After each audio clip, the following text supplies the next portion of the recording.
It's Christmas Day 1996, and all over the country people are settling down for Britain's biggest festive TV tradition. No, not me, you idiot. The Only Fools and Horses Christmas special. And this year, there would be 3 of them. The series itself had ended 5 years previously, but the show was so phenomenally popular that the Christmas specials continued.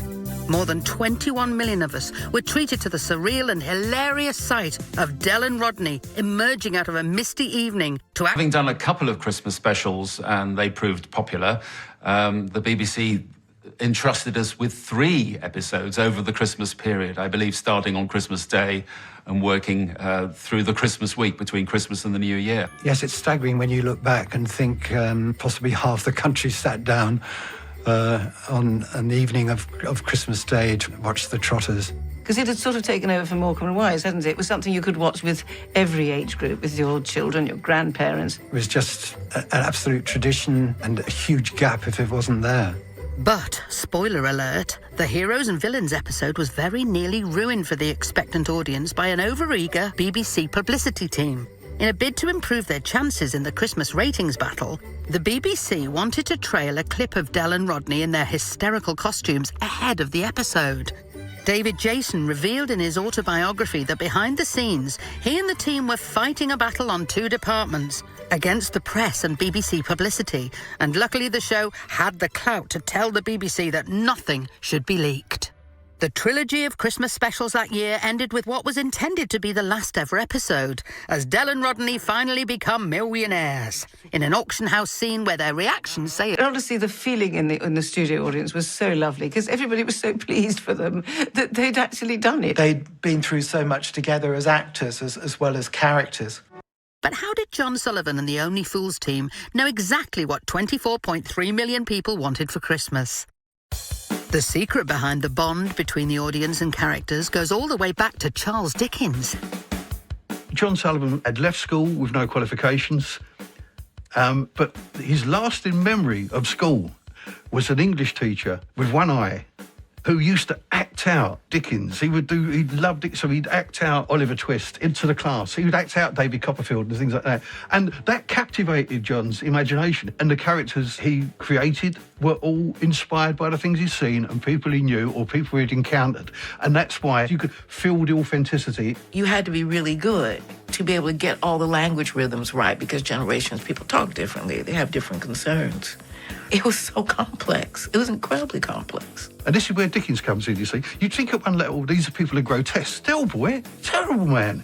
He's flogging you what? Fire damaged wocks? Rain damaged umbrellas? What's all that about? People are being conned here. But of course, when you see the bigger picture, Del Boy always had that heart, and that's what he'd learned from Dickens, that you could have these characters, they could be flawed, but at the same time, they could be engaging. I mean, he's a rogue. Del Boy's a rogue. Not a villain, he's a rogue. With Only Fools and Horses, the audience weren't just seeing themselves, they were seeing their world. What was so special about Only Fools and Horses was it reflected real society. You saw real people there, a spectrum of people. John Sullivan was adamant that he was going to write a working-class programme, because there were many other comedy programmes on, but they were all very sort of a middle-class to upper-class sort of things, and they were all very white, to be quite honest. One of the things he'd admired about Dickens in his portrayal of Victorian London was that he would have Jewish characters and female characters to really show the full range of the typical communities at that point in time.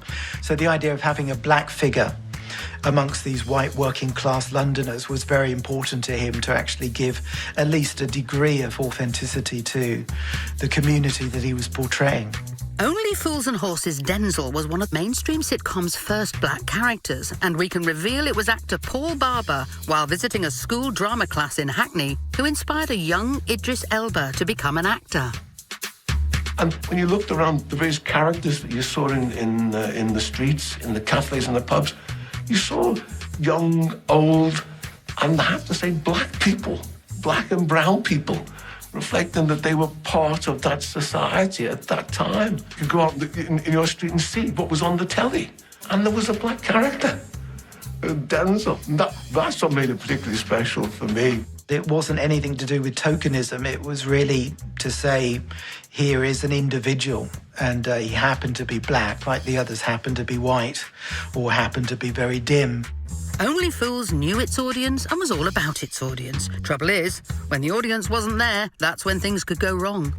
We've already heard about one lost episode, but here's a story about another one, which ended up buried in the archives for years. There were very few episodes that we weren't entirely happy with. One of the episodes that John certainly wasn't happy with was Royal Flush. The 1986 Christmas special, A Royal Flush, was when Rodney fell in love with the Duke of Mulberry's daughter, and Rodney and Dell and Albert end up staying the weekend at the Duke of Mulberry's manor house.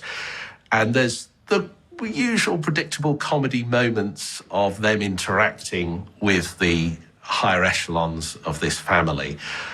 But it's quite a cruel, dark episode. It became clear that Dell wasn't just being stupid, he was actually being quite nasty to Rodders. During the shoot, writer John Sullivan had been away, working on another series. But it wasn't just Sullivan's absence that can be felt in the episode. It's the audience's. There's some sequences in Royal Flush which probably would have been suited better if it was actually filmed in the studio. In the episode, David Jason is, as Del Boy, is very drunk. If that scene had been recorded in the studio, he would have been able to kind of work his performance, the reaction from the audience, from the laughter. He'd be able to kind of match the tone to pitch it better. But because it was on location and filmed like a film, it didn't really work as well as intended. Not only was the episode filmed on location instead of in front of an audience, but the editing wasn't finished until Christmas morning. Too late to show the episode to a studio audience and record a laughter track. Because originally, when it was made and broadcast in 1986, it didn't have a laughter track. So it was completely silent in certain scenes where Dell is being quite cruel to Rodney. And it's a very hard watch when you see that original version now. Even the Trotters Lounge was shot at Ealing, I believe, on film cameras, not even at the television centre. So it had a different feel to it. And that also didn't, it just didn't ring true. And without an audience, it didn't work. It felt like a dodgy market stall knockoff. And we can disclose that John Sullivan was so unhappy with the episode that it wasn't repeated for years, and not until it had been extensively re-edited. When it was all put together and even transmitted, John said, he said, no, this is not a good episode. It was nearly 20 years later, with a DVD release on the horizon, that Sullivan had the opportunity to put right some of the problems with the episode. He said, look, what can we do about Royal Flush? Can we do anything to just take out Dell being nasty or overly stupid, clever? So John and I went through it, taking out lines. I had a terrible job trying to sort of make edits that both made sense musically and also from the actor's point of view. That same episode was shown to an audience to get an audience soundtrack on. Yeah, that was difficult. I don't think we succeeded completely. Oh, don't put yourself down, Chris. Here's the new, gentler version of the opera scene, where Dell's got much less of the ump. Rodney. We're over here, Dell. Thank you. Excuse me. Ta. Thanks, girl. Excuse me. Oh, wait up. Oh, yeah, is that your fault? Yeah.